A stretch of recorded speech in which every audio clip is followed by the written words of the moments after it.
Hi students. आज की इस वीडियो में मैं आपको बताऊंगा हरियाणा बोर्ड क्लास 11 फिजिक्स या भौतिकी विज्ञान का। यार अच्छा सा लगता है भौतिक विज्ञान।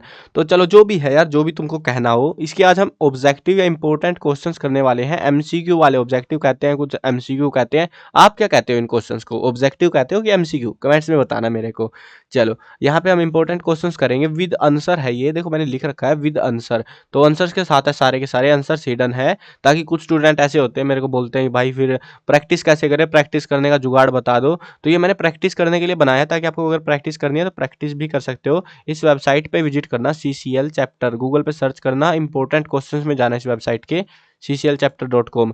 और लिंक जो है मैं आपको इसका डिस्क्रिप्शन में दे दूंगा। यहाँ पे जाके जो है ना इंपॉर्टेंट क्वेश्चन के सेक्शन में, तो वहाँ पे से जो है आप इस आर्टिकल को खोलना और यहाँ पे आप आंसर्स की प्रैक्टिस कर सकते हो अगर आपको याद करने हैं। ये सारे जितने भी एमसीक्यूज आपको प्रोवाइड करा रहा हूँ, कंप्लीट बुक के एमसीक्यूज हैं ये। और ये जो है सारे के सारे पहले से ही पेपरों में आ रखे हैं। मैंने अपने पास से कोई नया एमसीक्यू बना के नहीं डाला। सारे पेपरों वाले हरियाणा बोर्ड के पेपरों में आए हुए हैं, प्रीवियस ईयर पेपर्स के अंदर। मतलब पिछले 6 सालों के पेपरों में से जितने एमसीक्यू बने वही आपको प्रोवाइड कराए हैं। बस मैंने जो रिपीट हुए हैं उनके ऊपर मैंने मोस्ट इंपोर्टेंट लिख दिया, यानी वो ज़्यादा काम का है।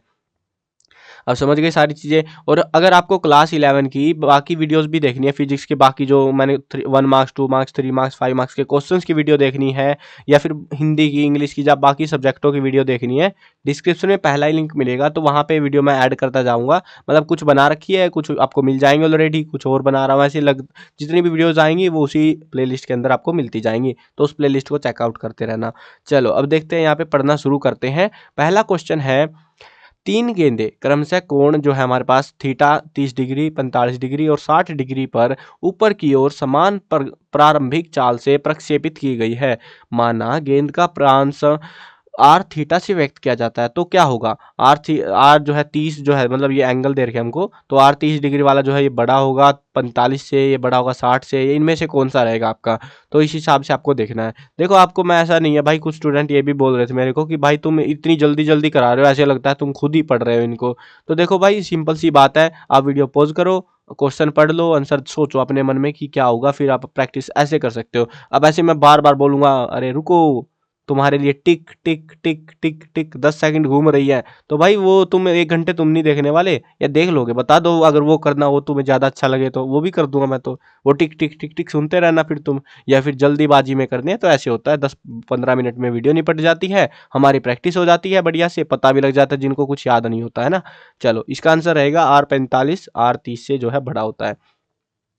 निम्न कोण एक ही वेग से गतिमान है, अधिकतम संवेग वाला कण है, कौन सा रहेगा? ये मोस्ट इंपोर्टेंट है।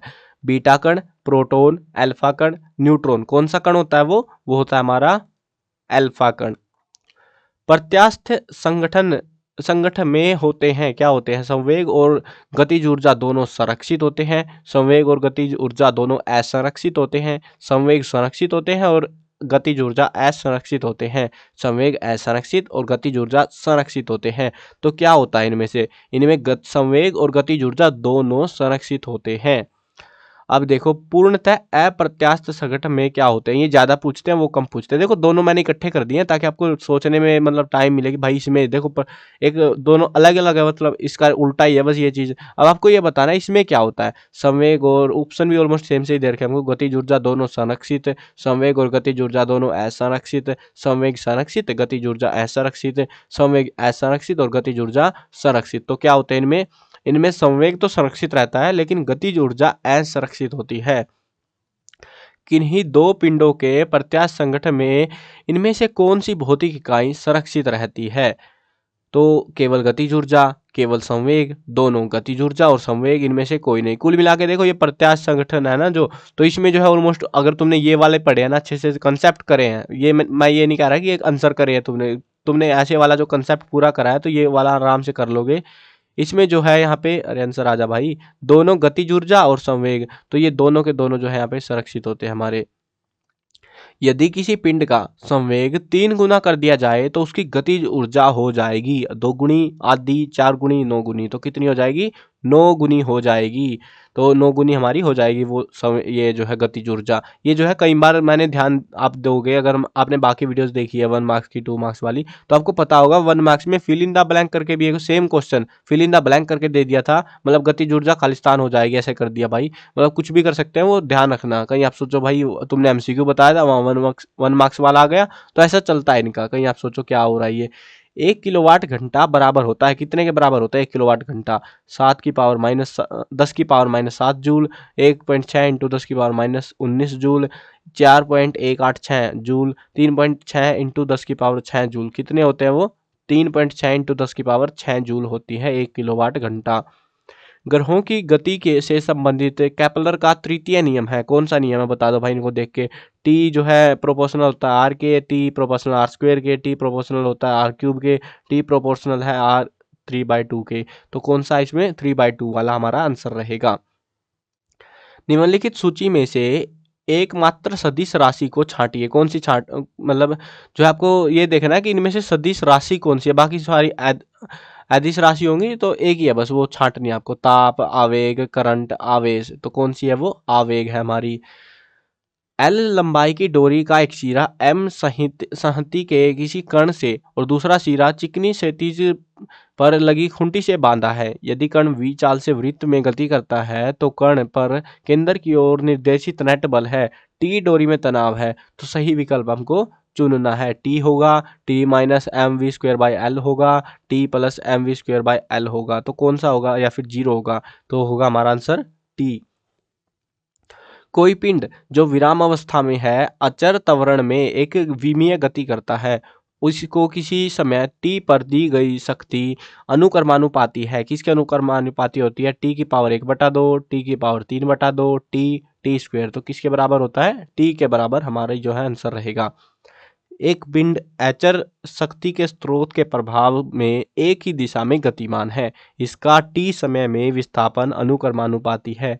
टी की पावर 1/2, टी की पावर 3/2, टी स्क्वेयर। तो क्या है हमारा आंसर रहेगा टी की पावर 3/2। अब यहाँ पे किसी पिंड की किसी अन्य पिंड के गुरुत्वीय प्रभाव के अंतर्गत गति का अध्ययन करते समय इनमें से कौन सी राशि संरक्षित रहती है? कोणीय संवेग, रेखिक संवेग, स्थितिज ऊर्जा, गतिज ऊर्जा। तो कौन सी रहती है संरक्षित? कोणीय संवेग संरक्षित रहता है। इनमें से हमको सही विकल्प चुनना है। सबसे खतरनाक क्वेश्चन लगा भाई एमसीक्यू में ये, मतलब ढूंढने में भी दिक्कत आ गई। हमको सही विकल्प चुनना है कि इनमें से कौन सा सही है और कौन से गलत है। बढ़ती तुंगता के साथ गुरुत्वीय त्वरण बढ़ता है। बढ़ती गहराई के साथ पृथ्वी को एक समान घनत्व का गोला मानकर गुरुत्वीय त्वरण बढ़ता है। गुरुत्वीय त्वरण पिंड के द्रव्यमान पर निर्भर करता है। पृथ्वी के केंद्र से R2 R1 दूरियों के दो बिंदुओं के बीच स्थितिज ऊर्जा के अंतर के लिए सूत्र GMM 1/r² - 1/r², ये जो है पूरा हमारा रहेगा, ब्रैकेट में आएगा। ये सूत्र है जो कि mg R2 - R1 से अधिक यथार्थ है। तो ये पूरा ऐसे आपको समझना पड़ेगा। इनमें से कौन सा सही है और बाकी 3 गलत है हमारे। तो इसमें जो है हमारा डी ऑप्शन सही है, बाकी सारे गलत है हमारे। किसी पिंड की पृथ्वी से पलायन चाल इनमें से किस पर निर्भर करती है? पिंड के द्रव्यमान पर, प्रक्षेपण बिंदु की अवस्थिति पर, प्रक्षेपण की दिशा, पिंड के प्रमोचन की अवस्थिति की ऊंचाई पर। तो किस पर निर्भर करती है? ऊंचाई पर निर्भर करती है, वो कितने ऊंचे से क्या सीन चल रहा है उसका। इनमें से किस प्रत्यास्था गुणांक की विमाएँ नहीं होती? यंग गुणांक, पवासो रेशियो, आयतन गुणांक, अवरूपण गुणांक। तो कौन सा है वो? पवासो रेशियो की नहीं होती इनमें से किस उष्मागति की प्रक्रम में निकाय और परिवेश के मध्य ऊर्जा प्रवाह नहीं होता? रुद्धोष्म, समतापीय, समदाबीय, सम आयतनिक। तो किस में नहीं होता? रुद्धोष्म वाले में। किसी स्थिति में वास्तविक गैसों का व्यवहार आदर्श गैसों के सदस्य होने लगता है। निम्न दाब और निम्न ताप पर, निम्न दाब और उच्च ताप पर, उच्च दाब और निम्न ताप पर, उच्च दाब और निम्न ताप पर। ये सेम कैसे? अच्छा, थोड़ा सा फर्क है, चलो कोई ना। तो हमारा रहेगा हमारा आंसर बी, निम्न दाब और उच्च ताप पर। अणुगति सिद्धांत के अनुसार किसी आदर्श गैस का दाब इनमें से किसके बराबर होता है? जहां पर रो घनत्व है, वी वर्ग मध्य मूल चाल होती है, तो क्या रहेगा हमारा? 1/3 rho V square, 1/2 rho V square, rho V square, 3/2 rho V square. तो कौन सा रहेगा हमारा? 3/2 रो वी स्क्वेयर हमारा आंसर रहेगा। एक बिंदु पर दो बल प्रत्येक 5 न्यूटन के परस्पर 120 डिग्री पर है। इन बलों के सदिश योग का परिणाम कितना होने वाला है वो बताना है हमको। 0, 5 newton, 5 square root 3 newton, 10 newton, तो कितना रहेगा? 5 न्यूटन रहेगा। खुरदरे पृष्ठ पर रखे 20 किलोग्राम के गुटके को ठीक चलाने के लिए 98 न्यूटन के बल की आवश्यकता पड़ती है। घर्षण गुणांक होगा, यहाँ पर जी भी दे रखे हमको, जी की वैल्यू भी, तो उसके हिसाब से हमको निकाल देना है। 0.4, 0.5, 0.6, 0, तो क्या होगा? 0.5 होगा। एसआई पद्धति में जड़त्व आघूर्ण का मात्रक क्या है? Kilogram upon metre square, kilogram metre square, kilogram metre upon centimetre square, तो कौन सा रहेगा? किलोग्राम मीटर स्क्वायर रहेगा। निम्न में से ऊर्जा का मात्रक नहीं है। तो ऐसे अजीब अजीब से क्वेश्चन आते हैं, आपको सारों की वैल्यू वगैरह देखनी आनी चाहिए उसके लिए। Joule, calorie, electron volt, kilovolt, kilowatt, तो क्या है? किलोवाट हमारा आंसर रहेगा। निम्न में मूल मात्रक, इनमें से मूल मात्रक बता दो कौन सा है? वाट, न्यूटन, एम्पियर, जूल, तो कौन सा है? एम्पियर रहेगा हमारा। संचार उपग्रह है एक इनसैट 11B का पृथ्वी के परितः परिक्रमण काल है, तो वो हमको बताना है। 12 घंटे, 24 घंटे, 48 घंटे, 30 दिन, तो कितना होता है? 24 घंटे का होता है ये। तो ये वैसे तो अभी सुनने में आ रहा है कि आपका जो लास्ट यूनिट है वो सिलेबस से बाहर है, लेकिन फिर भी पढ़ लेना, क्या पता, भरोसा नहीं है भाई, कई बार दे देते, कहने को कह देंगे सिलेबस से बाहर है। लास्ट यूनिट है वैसे, उसमें ज़्यादा क्वेश्चन वैसे भी नहीं आते। ये मस्त चीज़ बताता हूँ तुमको, लास्ट यूनिट में से पेपर में नहीं आता वैसे भी, उन्होंने हटा दिया है कहने को सिलेबस से, लेकिन आए ना आए कुछ फर्क नहीं पड़ता, क्योंकि पेपर में आती ही नहीं है वो कभी। एक आध नंबर की आती है मुश्किल से, तो पढ़ लेना। एक आध नंबर है, मतलब एक आध क्वेश्चन जो पेपर में आए उनको देख लेना। ये वाले ऐसे वाले क्वेश्चन पढ़ लेना, एक आध MCQ बस देख लेना एक बार के लिए। एक कण एक त्रिज्या के अर्धवृत्तीय पथ का पूरा चक्कर लगा लेता है। कण के द्वारा चली गई दूरी एवं विस्थापन का अनुपात होगा। क्या अनुपात होगा वो बताना है, बहुत बार आया है। π/2, π/4, 3π/4, पाई, तो क्या होगा? π/2 रहेगा हमारा आंसर। एक कण एक r त्रिज्या के अर्धवृत्तीय पथ का पूरा चक्कर लगा लेता है। कण के द्वारा चला विस्थापन होगा। अब ये और ये आपको लग तो सेम ही रहा है भाई, है ना? एक कर्ण एक त्रिज्या, आर त्रिज्या कह लो या एक त्रिज्या कह लो, कि अर्धवर्तीय पथ है, उस पर पूरा चक्कर लगा लेता है। कर्ण के द्वारा चली गई दूरी और विस्थापन का अनुपात पूछ रहे हैं हमसे यहाँ पे, जबकि यहाँ पे सिर्फ विस्थापन पूछा गया, बस इतना सा फर्क कर दिया और आंसर हमारा बदल जाएगा। r/4, r/2, 2r, 4r, तो क्या रहेगा? 2r आंसर रहेगा। जड़त्व आघूर्ण और कोणीय त्वरण के गुणनफल को क्या कहते हैं हम? कोणीय संवेग, बल आघूर्ण, बल कार्य, क्या कहते हैं हम उसको? बल आघूर्ण कहते हैं।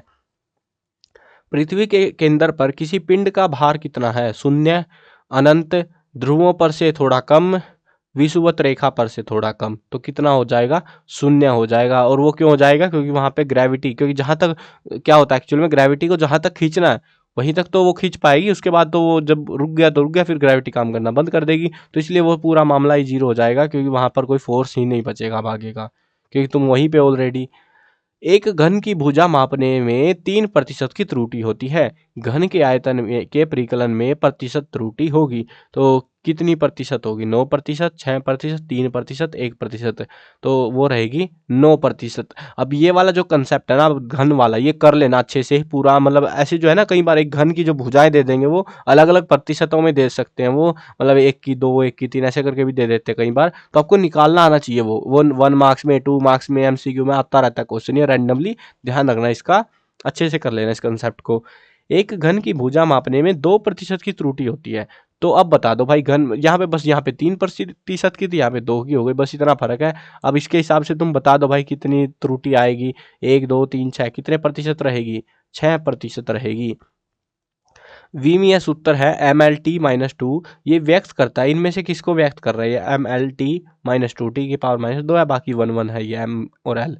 बल को, बल आघूर्ण को, शक्ति को, संवेग को, तो किसको रिप्रेजेंट कर रहा है? ये बल को। विमीय सूत्र MLT-1 ये किसको व्यक्त करता है? बल को, बल आघूर्ण को, शक्ति को, संवेग को, किसको करता है? संवेग को करता है। निम्न में से आदिश राशि कौन सी है? विस्थापन, वेग, कार्य, बल, तो कौन सा है? कार्य। दो वस्तुएं हैं हमारे पास A और B, इनके द्रव्यमान 5 किलोग्राम और 10 किलोग्राम है और वे एक ही वेग से गतिमान है।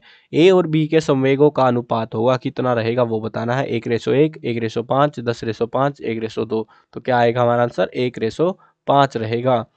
दो वस्तुओं ए और बी के द्रव्यमान क्रमशः 2 और 5 किलो ये 10 किलोग्राम है और वे एक ही वेग से गतिमान है। अब देखो सेम क्वेश्चन है, बस वैल्यू बदली गई है ना।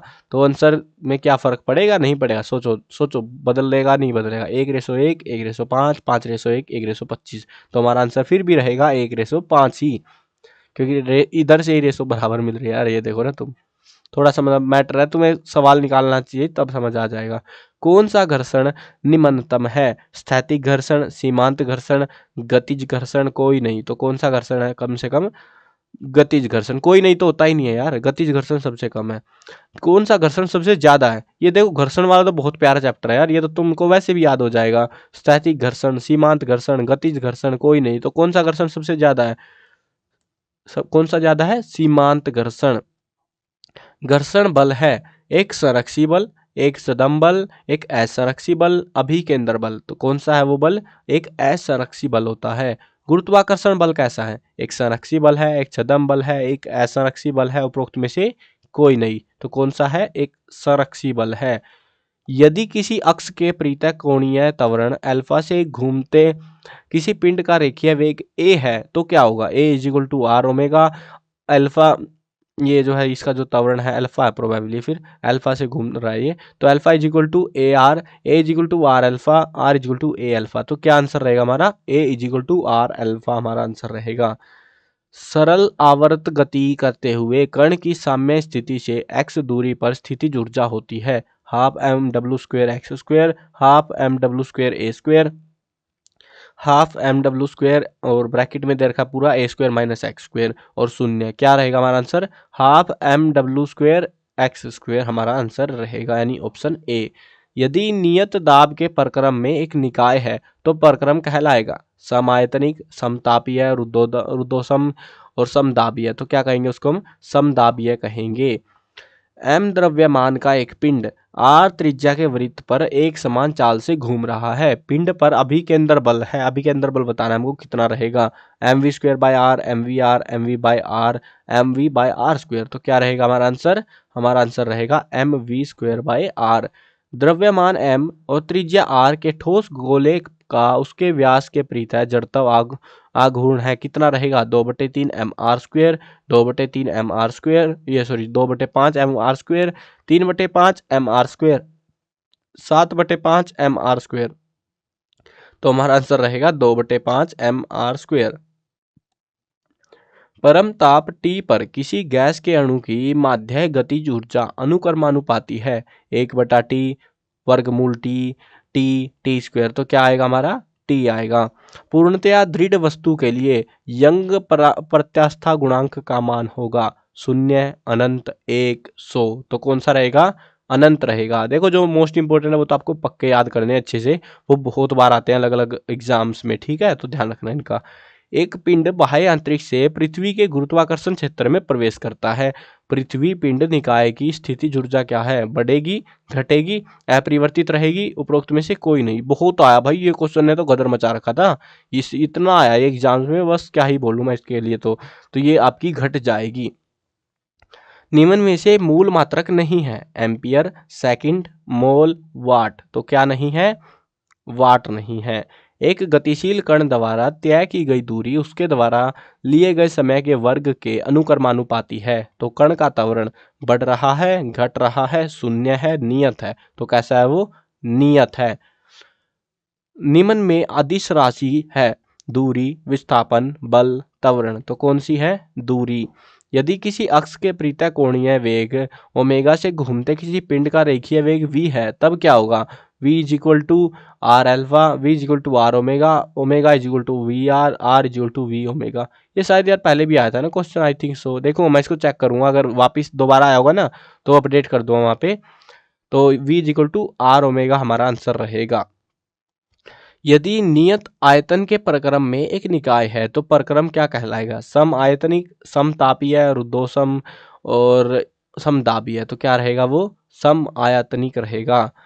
सरल आवर्त गति करते हुए किसी कण का आवर्त काल होता है t इज इक्वल टू 2 पाई वर्गमूल है विस्थापन अपॉन त्वरण में, t इज इक्वल टू 2 पाई वर्गमूल है g अपॉन विस्थापन, t इज इक्वल टू 2 पाई वर्गमूल वेग अपॉन विस्थापन, t इज इक्वल टू 2 पाई वर्गमूल करना है जी इंटू में गुणा करनी है विस्थापन से, तो कौन सा हमारा फॉर्मूला रहेगा, वो है T इज इक्वल टू 2 पाई वर्गमूल है विस्थापन अपॉन त्वरण का। ये लास्ट क्वेश्चन है शायद से हमारा। तो एक वस्तु है, ये एक ही बार आया था पेपर में, मतलब डायग्राम वाले आते नहीं है जनरली, ये एक ही बार आया था। एक वस्तु एक नियत त्वरण से गतिशील है, इस वस्तु की गति का समय वेग आरेख है, इनमें से कौन सा, वो आपको छांट के बताना है। वेग मतलब डायग्राम फोटो लगाना पड़ा यार मेरे को, इसके लाले पड़ गए देखो इस एक एमसीक्यू के चक्कर में। चलो कोई ना, आपके लिए बनाने पड़े, फोटो भी नहीं मिले भाई, फोटो भी बनाने पड़े मेरे को मेहनत करके, क्योंकि पेपर्स की भी वीडियो मिली थी, वो भी डिजिटल पीडीएफ अवेलेबल नहीं थी इस पेपर की। तो बस जो भी है बना दिया आपके लिए, ठीक है, अच्छा सा बना दिया, समझ गए होगे तुम भी, वेग समय और ये आरेख है और ये ऐसे लाइन खींचनी है। अब यहाँ पे कौन सा आरेख इनमें से सही है वो आपको बताना है। अगर नियत त्वरण से गतिशील है एक वस्तु, तो हमारा आंसर रहेगा, हमारा आंसर है ए, यानी ये वाला ग्राफ जो है हमारा, ये वाला, ये हमारा आंसर रहेगा। ठीक है, ऐसा हमारा ग्राफ इसके लिए बनाया जाएगा। तो ये थे हमारे एमसीक्यू क्वेश्चंस, आई होप आपको पसंद आए होंगे। और ये सारे के सारे जो है ना पेपरों में आ चुके हैं, तो एक बार प्रैक्टिस कर लेना वेबसाइट पे जाके, याद हो सके तो याद कर लेना। कहीं कोई एरर हो तो कमेंट कर देना, वैसे मैंने कोशिश करी है एरर फ्री हो, तो लगे अगर आपको एरर फिर भी बता देना मेरे को एक बार कमेंट में, तो वेबसाइट पे अपडेट कर दूंगा और उसकी कमेंट को मैं पिन कर दूंगा, तो ताकि बाकी स्टूडेंट वो गलतियां ना कर पाए अगर एक आध क्वेश्चन में एरर हो भी जाए तो। ठीक है, तो चलो मिलते हैं नई वीडियो में। और जिसने सब्सक्राइब नहीं कर रखा भाई सब्सक्राइब करो, और भी सब्जेक्ट की वीडियो आपके लिए आने वाली है, तो सब्सक्राइब नहीं करोगे ना फिर पता नहीं लगेगा किसकी क्या वीडियो आ रही है। इस चैनल पे चले पड़े भाई, कहीं 10th की वीडियो आ रही है, कहीं 11th की, कहीं 12th की, पता नहीं क्या क्या आ जा रहा है। अब तुमने सब्सक्राइब नहीं कर रखा होगा, तुम्हें पता ही नहीं चलेगा मैंने आपके लिए वीडियो अपलोड कर दी, और फिर आके कमेंट करोगे अगले दिन 2-4 दिन में, सर इसकी तो वीडियो ही नहीं मिल रही है हमें। तो भाई जितनी भी वीडियोस प्रोवाइड करूंगा, अगर तुमने सब्सक्राइब नहीं कर रखा तो पता नहीं लगेगा तुम्हें टाइम से, तो इसीलिए सब्सक्राइब कर लेना। ठीक है, रोज की वीडियो आती है, बहुत बहुत सारी अलग अलग क्लासों की आती रहती है, तो ध्यान रखना तुम्हारी जोन सी वीडियो आए देख लेना टाइम से। ठीक है, मिलते हैं नई वीडियो में, बाय बाय।